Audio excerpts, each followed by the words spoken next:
Partout, moi aussi, j'ai besoin de toi. Tu dois me protéger. Je ne m'en sors pas. J'ai à peine de quoi acheter du lait et à manger. Et pas toujours. Et toi, as-tu où dormir?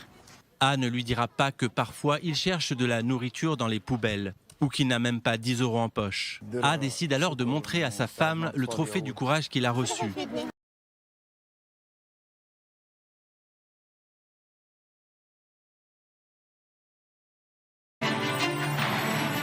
Le 1er juillet 2016, le rabbin Michael Mark est assassiné par des terroristes arabes lors d'une fusillade sur la route 60 au sud d'Hébron. Les coups de feu impactent la voiture qui se renverse, mais le rabbin n'est pas seul. Il est accompagné de sa femme et de 2 de ses enfants. Il se vide de son sang devant eux. Un Palestinien de Hébron assiste à la scène et porte secours aux membres de la famille blessée. Pour le père, il est déjà trop tard. Aujourd'hui, c'est sous les applaudissements en Israël que cet homme reçoit un prix pour son courage exemplaire qui l'a conduit à sauver au péril de sa vie une famille israélienne, juive de surcroît. Mais pour celui que nous nommerons simplement A, sa vie bascule totalement ce jour-là. Les Palestiniens le dénoncent immédiatement auprès de l'entreprise où il travaille. Il est renvoyé sur le champ. Personne ne veut l'embaucher, ni même le saluer. Chez lui, il reçoit de nombreuses menaces de mort, à plusieurs reprises, des coups de feu, mais aussi des cocktails Molotov. L'autorité palestinienne est entrée par effraction dans ma maison et a effrayé ma famille. Si je reviens, je sais qu'ils m'exécuteront. A est contraint d'abandonner sa femme et son fils et de déménager en Israël. Rien pourtant ne l'avait préparé à cette situation surréaliste.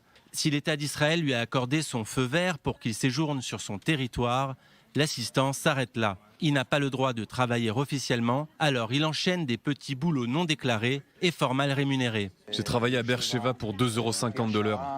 Je n'ai pas de nourriture et je n'ai nulle part où vivre. Avant, je dormais sur le chemin de fer à Beersheva. J'y ai travaillé pendant un mois. À la fin, je n'ai reçu que 500 €. J'ai dit au patron que j'allais me plaindre. Il m'a dit que je n'avais même pas le droit de travailler et que je serais renvoyé dans mon village. Si je retourne là-bas, je suis un homme mort. Cet hiver, le pays a connu des records de pluie. Même dormir à la belle étoile devient une gageure qu'il ne peut relever. Cet hiver, je suis allé voir la police à Haïfa. Il pleuvait tout le temps. J'ai demandé à un policier de me laisser dormir en prison jusqu'à ce que la pluie se calme. Il m'a demandé de sortir car il ne voulait pas avoir d'ennui. Régulièrement, A rencontre les enfants du rabbin assassiné, qui ne se lassent pas de l'entendre raconter les moindres détails de l'instant fatidique où ils ont perdu leur père. La voiture est allée à droite et à gauche, puis s'est renversée sur le toit. J'ai d'abord sauvé le garçon et ensuite votre sœur Tehila, qui était très effrayée. Alors je les ai embrassés et ma femme qui était là s'est occupée d'eux. Je n'ai pas pu me retenir. Je me suis effondré en larmes. L'organisation Shurat Adin poursuit l'Iran pour cet attentat. Plus que décerner un prix pour le courage de cet homme, elle l'accompagne dans ses démarches juridiques. Bien que considéré comme palestinien menacé, A n'est pas sûr de voir son autorisation de séjour en Israël reconduite. Nous demandons au ministère de l'Intérieur que A dispose d'une résidence permanente en Israël, puis qu'il obtienne la citoyenneté israélienne, mais aussi que son fils et sa femme puissent se joindre à lui, et bien entendu qu'il puisse travailler. Mais ce qui rend cette histoire particulièrement tragique, ce sont ceux qui sont laissés derrière. Son épouse et son fils de 2 ans.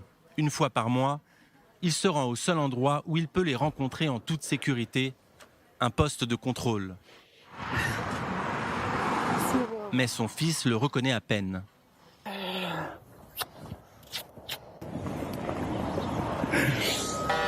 Regarde-moi mon grand, je suis ton père. Il ne te connaît pas.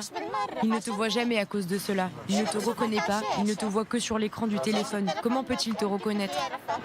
Je t'ai apporté 50 €, c'est tout ce que je peux faire pour l'instant. Sa femme ne supporte plus cette situation.